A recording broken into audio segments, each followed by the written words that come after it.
Hold up.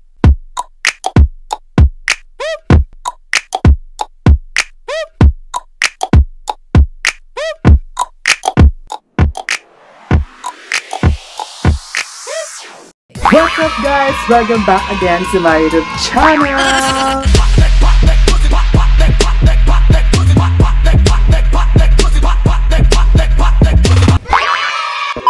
So for today's vlog, i-review natin ang Frozen Collagen.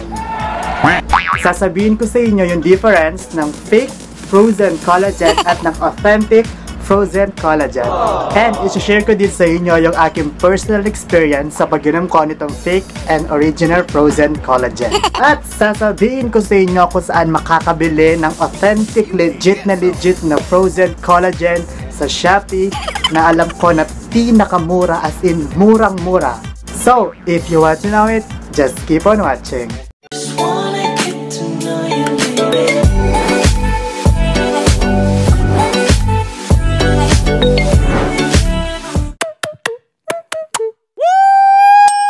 So, meron tayong dalawang klase ng Frozen Collagen. Ito at ito. Ito yung authentic na Frozen Collagen. Ito naman yung fake. So, paano natin malalaman kung authentic ba or hindi? First, yung kanilang color, ayan. Yung authentic Frozen Collagen is light blue lang. Ganyan. And yung fake na Frozen Collagen is dark blue. Ayan, napapansin nyo, nakikita nyo. Next, yung color ng snow, yung snowball, yung kamay niya, dapat yung authentic na Frozen Collagen is color dark brown. Ito, kung makikita nyo, ayan, dark brown yung kanyang kamay, and sa likod, dark brown din. Then, yung fake na Frozen Collagen, para siyang para siyang color ng kahoy, orange, ganon. Ayan, pati sa likod. Next naman, yung sa harapan, yung sa itaas, yung authentic na Frozen Collagen, meron siyang FZ Collagen Plus Dietary Supplement, and yung fake, meron lang siyang dietary supplement. Ayan. Next, yung sa likod naman, kailangan meron siyang 4 na lines. Yung sa may product made in Thailand, ito yung authentic. Ayan. 4 yung kanyang lines. Pero yung fake, meron lang siyang 3.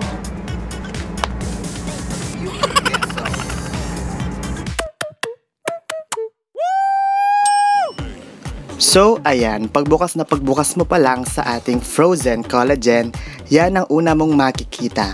Yung una ay yung puti, which is yung fake na maliit lamang, pero yung isa is yung original na mahaba at parang yellowish na dirty white. So, ganyan yung kanilang itsura.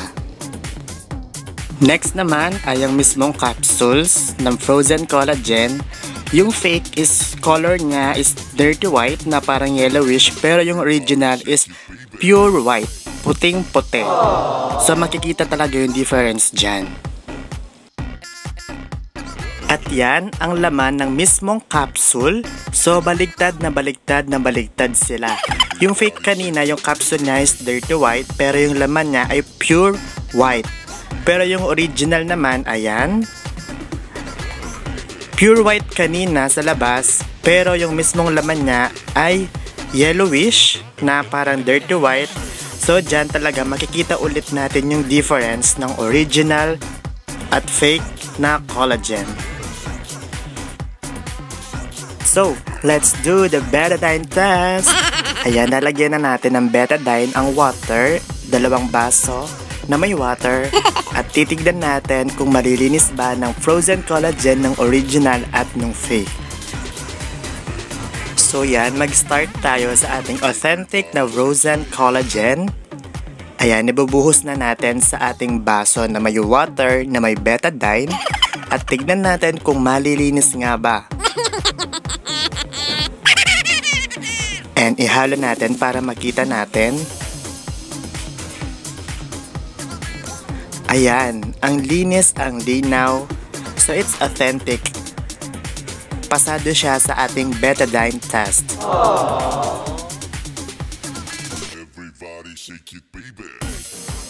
So share ko lang sa inyo guys, makikita natin yung result after ng fake.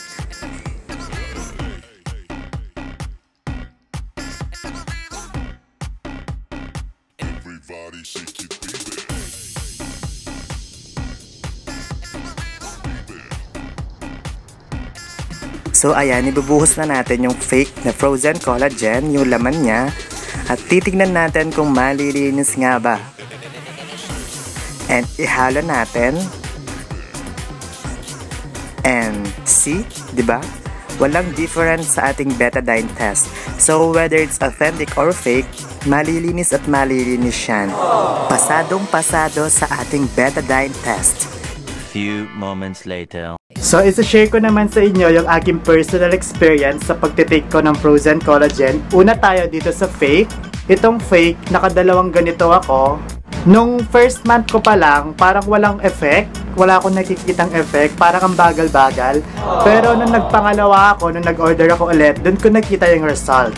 So, in short, mabagal yung process sa pag-effect sa ating katawan. So, sa pag-take ko nitong fake frozen collagen, wala naman ako nakitang side effects or bad effects. Though, natatanggal niya yung mga pimples ko, yung sa loob, yung malalaki. Maganda rin siya. Nung tinuloy-tuloy ko siya, wala nang tumutubong pimples sa aking mukha, yung malalaki, yung sa loob, na mahirap tanggalin. Though fake siya, effective siya. Kaso matagal nga lang. And ito namang frozen collagen na authentic, na legit, ang bilis niya. Kasi nakakaisang ganito pa lang ako, nakita ko agad yung result na nag-glow ako, ang ganda-ganda, ang puti ko, tapos yung hair ko parang wala nang nahuhulog na hair. Na-help niya na patibayin yung ating hair at saka yung ating nails, so maganda siya. So ang total difference ng paggamit ng authentic na frozen collagen at ng fake na frozen collagen, pareho lang yung effect, kaso ito napakatagal. Ito mabilis siya mag-effect. Walang side effect sa pag-take ko nitong dalawang frozen collagen. So kung bibili kayo at kung itatry nyo to, better na itong original. Kasi napakabilis talaga ng result. Within 1 month, makikita mo yung result. One eternity later. And now, saan ko nga ba binili itong authentic na frozen collagen ko? Ito ay binili ko lang sa Shopee. Yan. Ito yung store na pinagbili ko. And ang price nito is 280 pesos lang. Oo, 280 pesos lang. Sa iba, nabibili to for 50, 500, ganon. So ito, 280 lang. So kung gusto nyo makamura, bili na kayo sa shop na linagay ko. Legit sila guys, authentic sila. That's all guys, sana nakatulong ko sa inyo. Huwag nyo kalimutan mag-subscribe sa aking YouTube channel. I-like nyo itong video at i-share itong video para malaman ng inyong mga friends yung gusto mag-try ng frozen collagen at yung mga nagtatry na para malaman nila kung authentic ba or fake yung kanilang ginagamit at kung saan sila makakabili ng mas murang frozen collagen. Thank you guys for watching. Bye! Hello, bitches!